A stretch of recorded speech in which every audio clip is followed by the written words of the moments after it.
I got on the exercise bike for 45 minutes. And look how fast this dropped. Bam.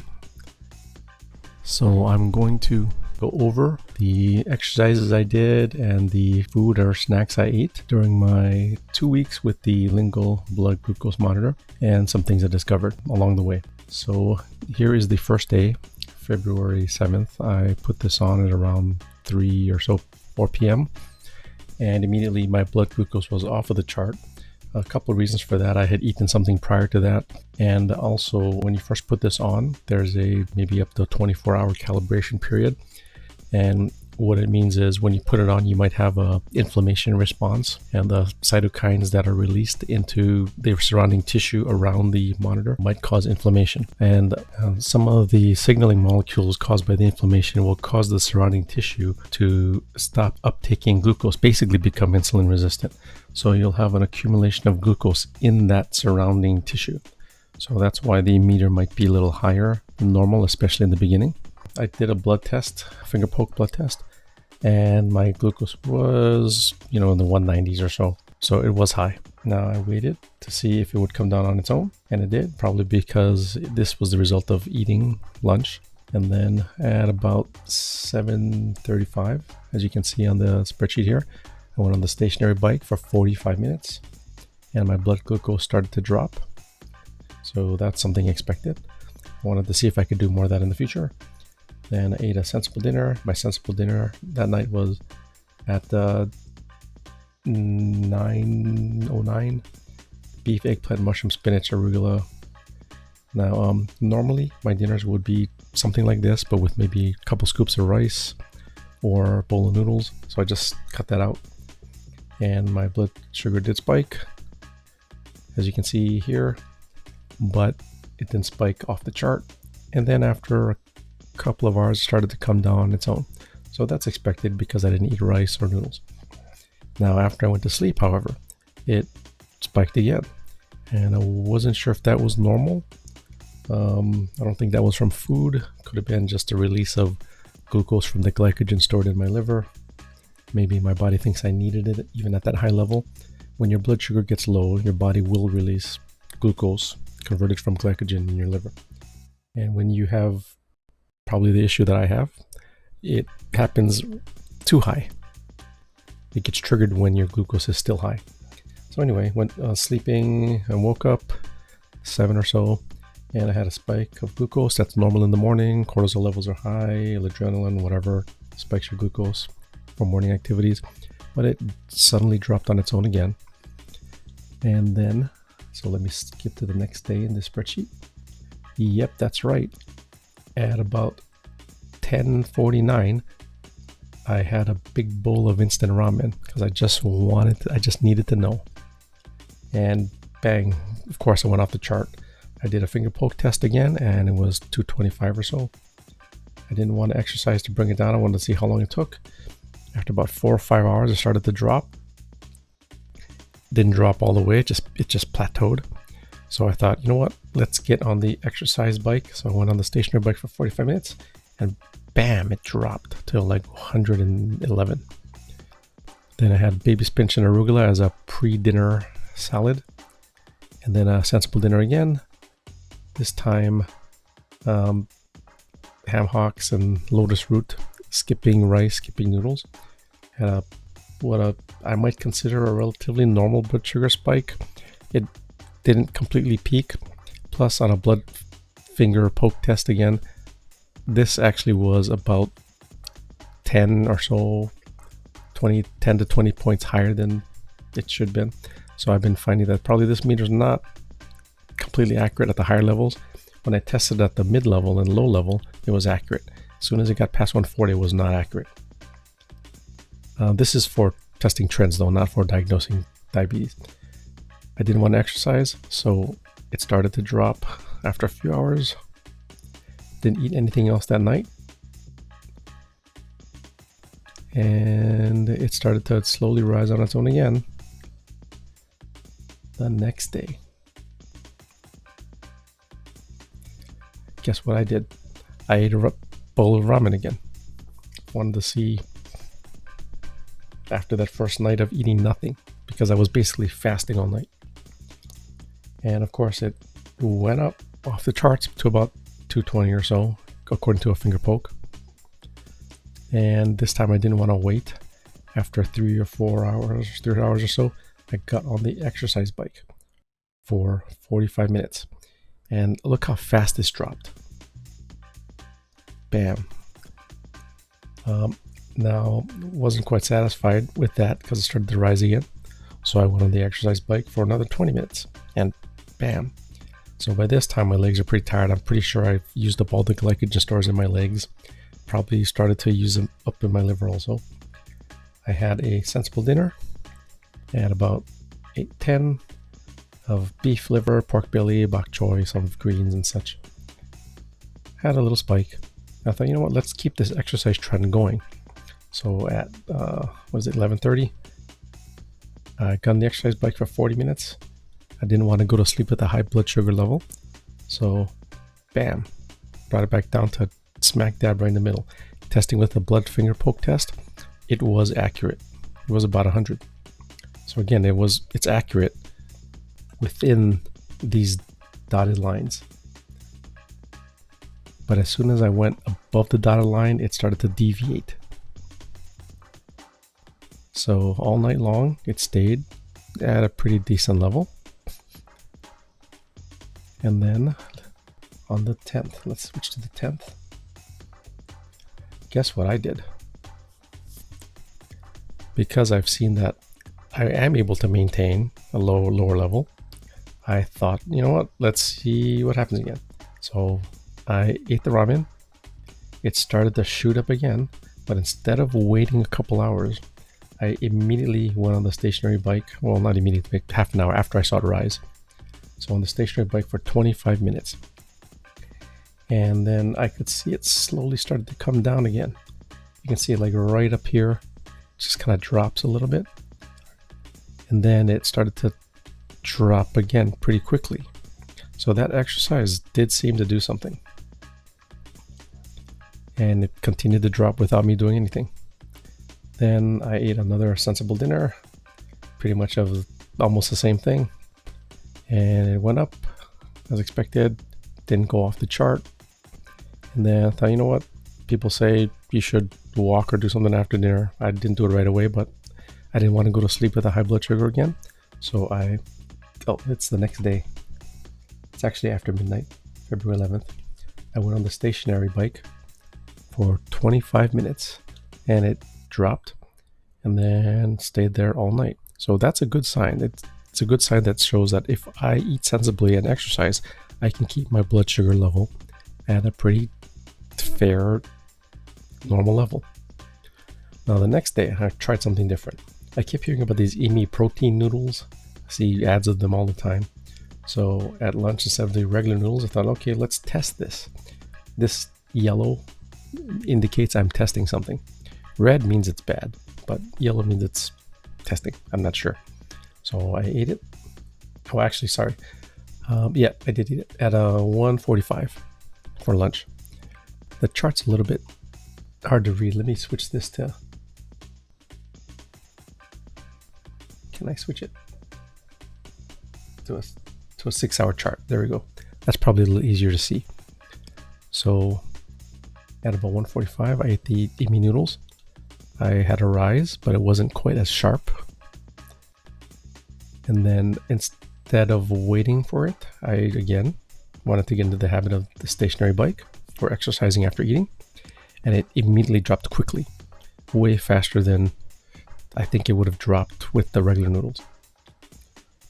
It did spike, but I don't think it spiked as bad. As you can actually see, before the exercise would have kicked in, it started to kind of curve out a little bit. Now it did not drop all the way, so I went on the stationary bike for another 25 minutes, and then it dropped back to what I would consider normal.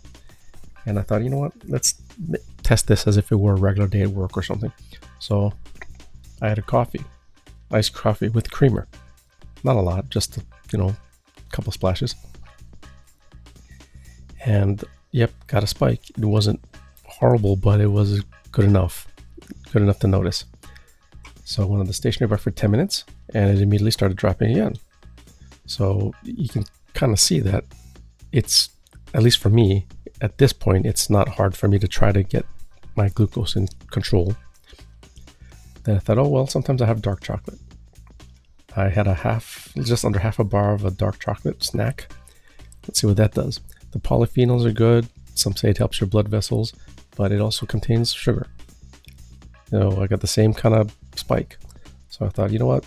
Screw this. I'm going on a stationary bike just for 5 minutes. Something the equivalent of like a brisk walk.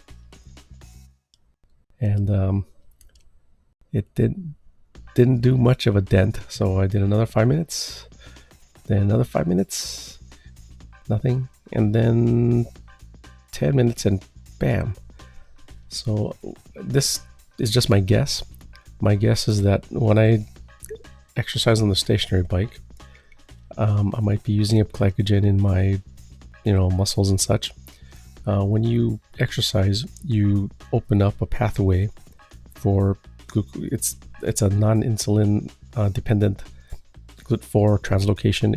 It opens a pathway that doesn't require insulin to uptake glucose, and it happens during the time you're exercising and for maybe a couple hours after.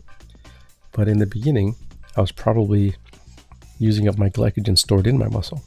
So initially, the first 5 to 10 minutes doesn't do anything. But after about 20 minutes or so, it kicks in if I do it at a medium, moderate intensity, and then my glucose drops. So for me, I don't think a walk is going to be enough. I need to do something, a little more intense. So I was able to bring my blood glucose back down to normal again. So I had my dinner, my salad, and a sensible meal. The interesting part here is maybe it's the buildup of the few days of exercising, but I didn't really have a spike. Maybe I didn't eat enough. I don't know, or maybe it was because the string beans and the pork belly I had was so plain it did nothing, almost nothing.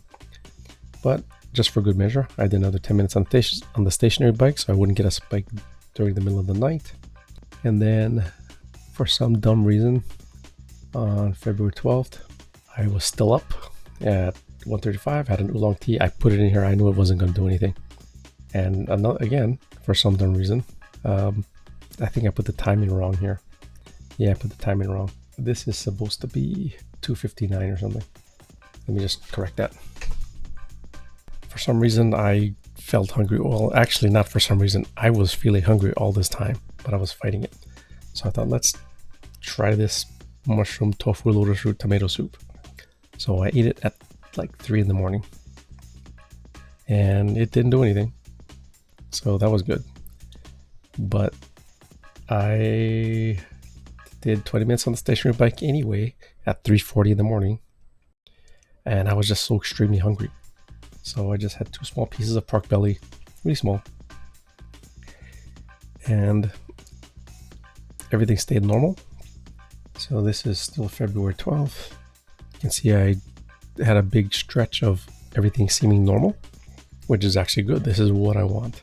This is what I want to maintain. Then at okay, I just had to correct the time there. Right here at 11:32, I had a handful of almonds. Almonds are something I normally snack on here and there. I wanted to see what happens. Not much. My blood glucose started to rise a little bit, but not very much. Another thing I have as a snack sometimes is a boiled egg. So had that. Didn't spike. I think this is probably still refilling my glycogen stores.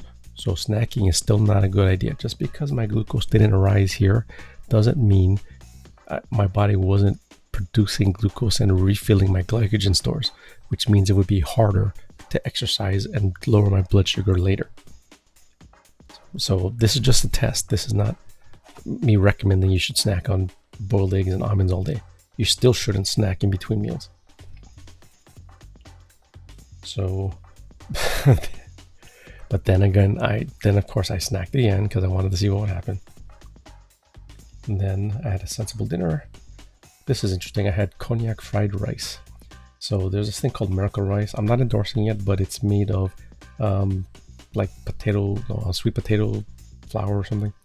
It doesn't seem like rice at all. It's very bouncy, like kind of chewy in a way that rice is not. But when you substitute it for fried rice in a fried rice dish, it fills it out, but it doesn't add the same starchy calories. So ate that. My blood glucose started to rise, but again, it was a sensible dinner. Didn't spike horribly and started to come down by itself. Now, if you look here, let's see here, on the 13th, at what time is this? 3:14. I didn't do anything. My blood glucose just spiked on its own, probably because I was snacking all day on extra stuff, filling up my glycogen stores in my liver, and for some reason in the middle of the night my body just went, oh, your blood sugar's low, we think maybe we're malfunctioning, let's just raise it. So boom, it did that. So that's why snacking is not a good idea. It started to come down again on its own.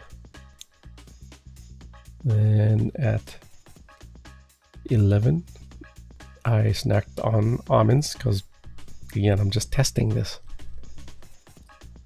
Then I had at about 12:37 rice puff crackers, only 2 of them. See that picture right here? I only had 2 of these. Look what happened to my blood sugar. Boom. And then it started to come down after a few hours. I mean, that was almost like eating a full regular meal, except this has no nutritional value. So can you imagine? These 2 rice puff crackers spiked my glucose the same way my sensible meal spikes my blood glucose. Now, I did not exercise. I wanted to see what would happen.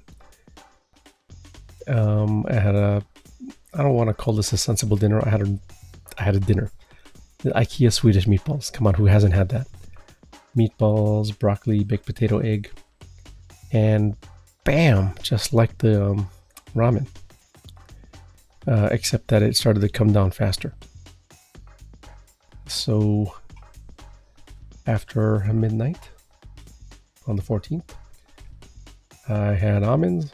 I was just basically recreating what I would do in the past when I'm working late, snack on almonds. But my blood glucose actually started to drop lower than normal, and remained that way, which was odd. Maybe because the exercise had kicked in. Maybe I was releasing growth hormone and my metabolism was kicking in. I don't know. But I had almonds again, and then almonds again, and then I don't know why I put this as lunch. That should have been dinner. But at about 4:30 or so, I had a Safeway roasted chicken that, I don't know if I'd call this a spike because my blood sugar was already on the rise. But I let it sit there for a while, didn't go up or down. At 7:30, I went on stationary back for 25 minutes. You notice how I didn't have a intense drop? It's probably because of my glycogen stores. I had been refilling it with almonds. So this is what I was testing. I wanted to see if snacking, even if I thought the snack was good, would affect my exercise, and I think it did. I think if I didn't have those almonds, that this 25-minute exercise would have dropped my blood sugar a lot more. I think it would have dropped it to normal, but it didn't. So don't snack. Now, it was a weekend, so hey, let's test having a drink. Well, the drink actually dropped my blood glucose. That happens because the liver has to use energy to process the alcohol. That doesn't mean you should drink when your blood glucose is high in order to bring it back down. No, because it does other things to your liver, especially if you already have this kind of problem. But I just needed to see, and after this, I'm going to stop drinking. Then I had, because my blood glucose was going low and I might drink more, when you're out, a lot of restaurants have food available, because if your blood sugar gets too low, mine obviously wasn't, but for people that drink too much, if your blood sugar does get low, they need to raise your glucose. That's why bars are required to have food. So I had a snack, and my blood glucose just stayed the same. Now, let's see, that's the 15th now. Okay, yeah, guess what happened? Right there. 124, had a last drink. And guess what? My blood sugar slowly started to drop again. Because can you imagine when people drink like 5 or 6 of these things, what happens? That's why they pass out. I got extremely hungry. Went to 7-Eleven. Again, I'm testing the typical normal events that might happen to somebody, and that has happened to me in the past. Ate the chicken wings, and my blood sugar went up, but for some reason just dropped back down again. Maybe I was still processing the alcohol. Stayed on the weekend. My blood sugar kind of remained normal, surprisingly. And then at about 3 p.m. started to go up. I don't know why. So in the stationary bike for 30 minutes, and boom, had a drop. This drop might have been drastic because I had been processing the alcohol. So I used up my glycogen. Again, don't use alcohol to manage your blood sugar. It plateaued on the stationary bike again for 20 minutes and kind of dropped back to normal. I really don't expect it to go that too much lower than this at this point. And then I just had to try this. So I had Altoids. So I have a problem with Altoids. I have them in my car when I'm driving. I'll pop one in my mouth, and then they'll taste good. Then I'll pop 2 more, then I'll pop 2 more, then I'll pop 2 more for my whole drive. So thought, what the heck, let's see what happens. I had 1 Altoid, and I didn't notice anything. Then I had 2 more, and then 2 more. And look what happened. My blood sugar started to slowly rise. It's not a big rise, but it's surprising because it came from Altoids. Now, how many of you eat Altoids or things like that, and you end up popping like 20 in your mouth in like 20 minutes? That's probably going to raise your blood sugar a lot, especially if you've eaten something so that on top of what you've eaten. Yeah, not good. Anyway, about 9:10, I had what is not a sensible dinner. This is the kind of mushroom soup you might get from like a takeout Chinese place, where they thicken the broth with some kind of potato starch or cornstarch. Yeah, if it was mushroom soup without that, this would have been fine, because I had a homemade mushroom soup the other day you saw earlier in the chart, and I didn't have a spec like this, but this is the starch thickened mushroom soup, and boom, just like a ramen. So I immediately I also had a roasted chicken, which I know doesn't spike me, but because of the mushroom soup, which started the spike earlier, see that, before the chicken, I went on the stationary bike for 20 minutes, and bam, everything just started to drop. So this is starting to look promising. It's showing that I can manage my blood sugar. All right, so the next day, 16th, 2 in the morning, I still had chicken wings left. So I had almonds, which did nothing, and then chicken wings, which jumped my blood sugar as much as a sensible meal. This was still way better than, what was that other non-sensible meal? Oh, that's right, the rice puffs. Still better than these rice puffs, which spiked my blood sugar. After that, my blood sugar dropped normally.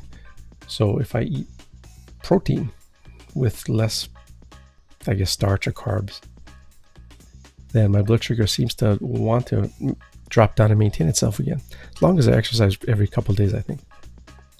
And it remained even all day long.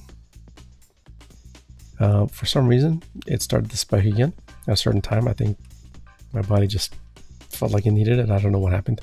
It's hard to say. So this just means I should exercise periodically. Stationary bike 10 minutes, nothing happened. Stationary bike 25 minutes, started to drop. So that's good.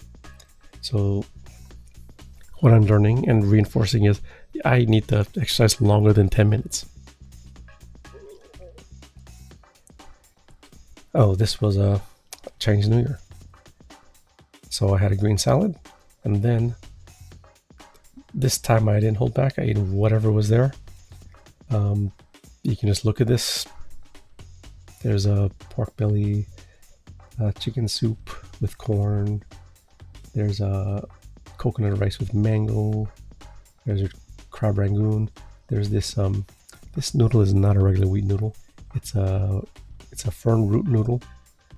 There's a, you can't tell this, but this is pork fried in spices with ground up rice, snow peas, carrots, and yuca, and a fish. But look what it did. Bam! Because there's rice and mangoes and corn. I didn't exercise, and my blood glucose dropped back to normal. So this is telling me that something's getting back under control. But went to sleep and it rose again because somehow my body wants to do that when I'm sleeping. Then February 17th. Yeah, that's right. You saw that. My blood sugar stayed pretty elevated the whole day. Probably because I refilled my glycogen with that meal. Oh, let's go back and explain something. So just because it goes up and down doesn't mean you've used all the glucose. What it means is it's refilled your glycogen stores in your liver and your muscles, which means the next time you exercise, it's going to be harder to drop your blood glucose because your glycogen stores are going to constantly be refilling it. So at February 17th, oh, right there, I just got hungry, but you can see my blood glucose, I was actually lower. So I ate a can of Vienna sausages, not the most nutritious meal, but not as much carbs, I guess. And then I wasn't hungry, so that's good. So, oh, what's this? There's something behind here that I can't see at 5 p.m. Did I forget to put something in there? Oh no, that was just me waking up from a nap. Yeah. All right, so then my blood glucose started to go up. And again, without the monitor, I would never have known I had these weird spikes throughout the day. So I just ran on the stationary bike for 40 minutes and my blood glucose dropped, but it didn't drop that much. Why? I'm burning my glycogen stores. So snacking, again, not good. Okay, then it plateaued. 9 p.m., 25 minutes stationary bike, still didn't drop. So then 30 minutes on the stationary bike, and look what happened. It dropped closer to normal again. So the more I snack, or the more I eat meals with carbs, regardless of what my blood sugar looks like right after, it's harder to drop my blood glucose when I exercise. So right after midnight on the 18th, yeah, again, I'm trying to find out what happened. So this is still all of my test, my experiment. I ate a beef and cheese burrito, and kaboom. A couple hours, 3 hours later, started to drop by itself. And now the reason it probably is able to drop like this is because it's refilling my glycogen store. So don't be fooled. Think, oh, my blood glucose is normal, it drops by itself. No, it's refilling your glycogen stores. It's refilling your tank. And in this case, it's not that good of a thing because it makes it harder to exercise to drop glucose later. All right, so everything stayed normal for a while. And then I ate 2 poached eggs. Things started to rise. I ate the pork ribs in the rice and spice, which was leftover from New Year's. We had a lot of New Year's leftovers. And then this time I drank a black coffee, which probably did nothing. Glucose dropped again, but didn't go back down to where I wanted it. Notice how after I eat snacks, my blood glucose drops, but not back down to where I wanted it because of my glycogen stores. Ate a handful of almonds, and I couldn't resist. I had these barbecue chicken skewers from the mall. Yeah. And my glucose level went up and down. Because I mean, there's still a lot of protein, but the barbecue glaze probably has a lot of sugar. Then I ate the cognac cauliflower rice again, which again is not rice. It's that sweet potato starch. So glucose went up, didn't stay up long, went down. And February 19th, glucose went down to almost a reasonable level. And I had lunch with the cognac cauliflower rice again. It went up. No, it's in there. I thought that my listing here at 3 p.m. didn't show the bowl, but this app is kind of wonky where it'll have this plus for no reason to add something. I don't know what it's for. And then like if you look earlier, like here, see the food icon, it's behind it. Yeah, there's a food icon directly behind it, so I can't see it. So they need to fix that. I don't know. It makes it hard to look at. But I had this burrito bowl from Qdoba. And it was actually really good. Really lean beef and chicken. Stayed away from too many sauces. Lots of vegetables. Glucose went up. Didn't go up horribly. Started coming back down again. Now I had this weird spike again. I don't know what that was. Then went to a movie.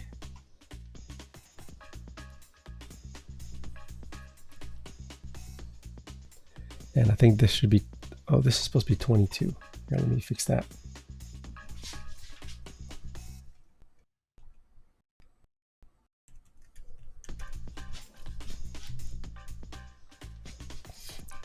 Went to a movie, had a hot dog.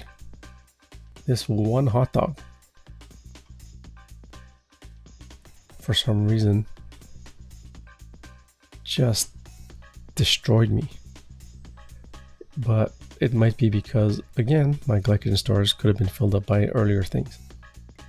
Plus, if you look back here, I didn't do a lot of exercise that day. So that's another thing I was testing. What happens on the days I don't exercise? Glucose went up, stayed up really high for a long time, and slowly dropped. And then on the 20th, early in the morning, I had pancit, which is a bunch of noodles and some vegetables. The main thing is it's noodles. I knew it wasn't that great for me, but I didn't have a lot, and I only got a really mild spike. I don't know why it was so mild. Oh, by the way, this picture, I forgot to take a picture of it, so this is just a general picture.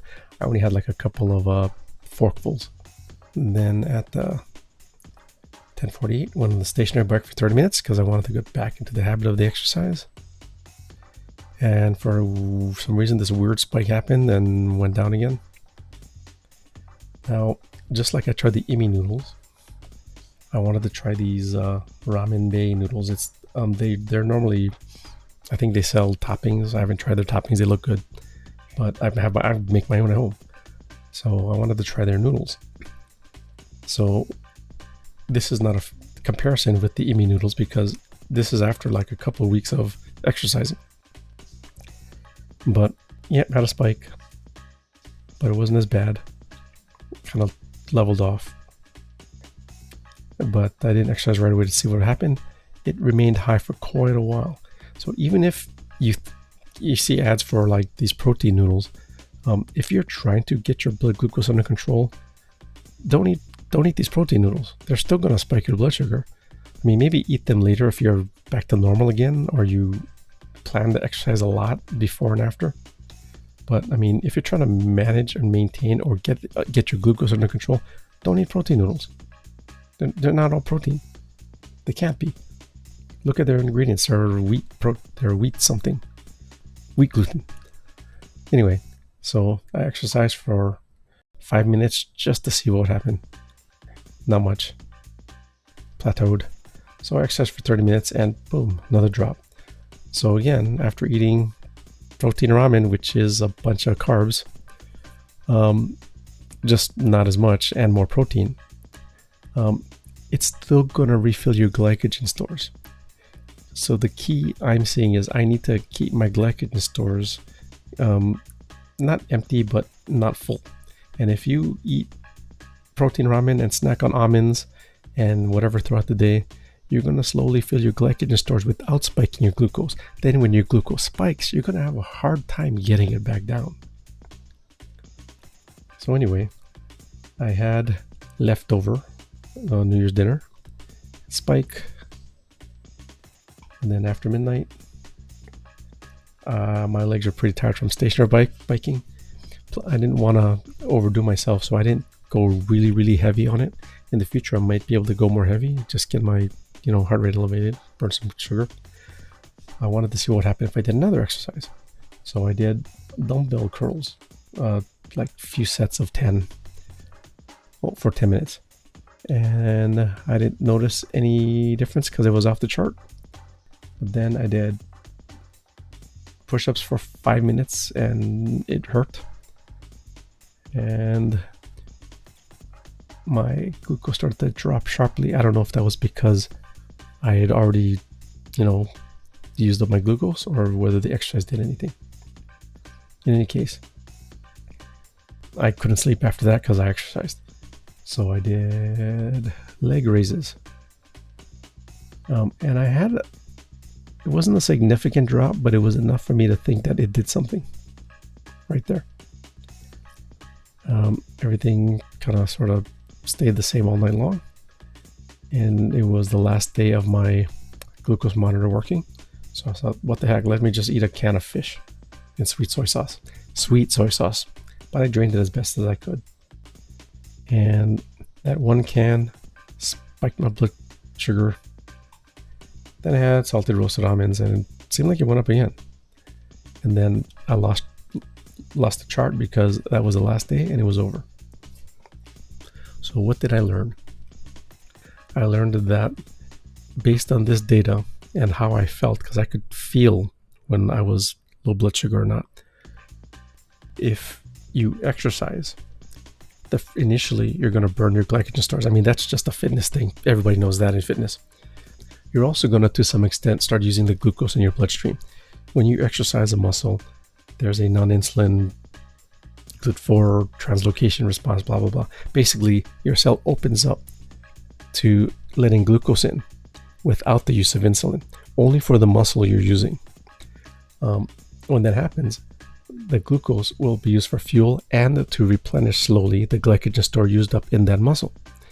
If you've already, through intense exercise or from previous exercises, lowered the level of glycogen stores in that muscle, you're going to potentially increase the rate of glucose exiting your blood into that muscle. Same thing for your liver, but your liver doesn't only store glycogen for a particular muscle, it stores it for your whole body. So when your total blood glucose store gets lower, your liver will release glucose from glycogen. Now there's 3 other transports, 1, 2, and 3. I think one is a blood-brain barrier. One is for different organs like your pancreas and such, or your heart. Is it your heart? I'm not sure. But these need glucose all the time. So these other transports are open all the time, slowly feeding glucose. Then there's the one for your liver. And the one for your liver is what stores and releases glucose as glycogen. So all of these are working all the time to use up or to use the glucose in your blood. The ones you have control over are your muscular glycogen stores and at some extent your liver glycogen stores, because you can deplete it with enough exercise. If you snack, you're never going to deplete it. It's going to constantly be refilling. And this is very basic advice. Don't snack between meals. Don't eat after a certain time of night. Let your body use up whatever it's going to use up and eat a low carb, nutrition dense meal at every meal. Not like that rice puff that spiked my blood sugar and gave me nothing else. The thing that I'm going to take away from this is I need to rotate my exercises, because if I utilize different muscles, I'll deplete the glycogen stores in all those muscles, but I won't overwork myself and get tired. So I need to alternate between like arms and push-ups and curls and the exercise bike. Could I have done all this without the glucose meter? Yeah, sure. But the glucose meter showed me spikes that happened when I wasn't expecting it. And exercising at those spikes lowered my blood sugar. Why is that important? I'm trying to lower my blood sugar so that I have less of an insulin response, because I'm trying to lower the total amount of insulin throughout in my blood all day long. The glucose monitor was the only way that I could actually see that. So yeah, it was worth it.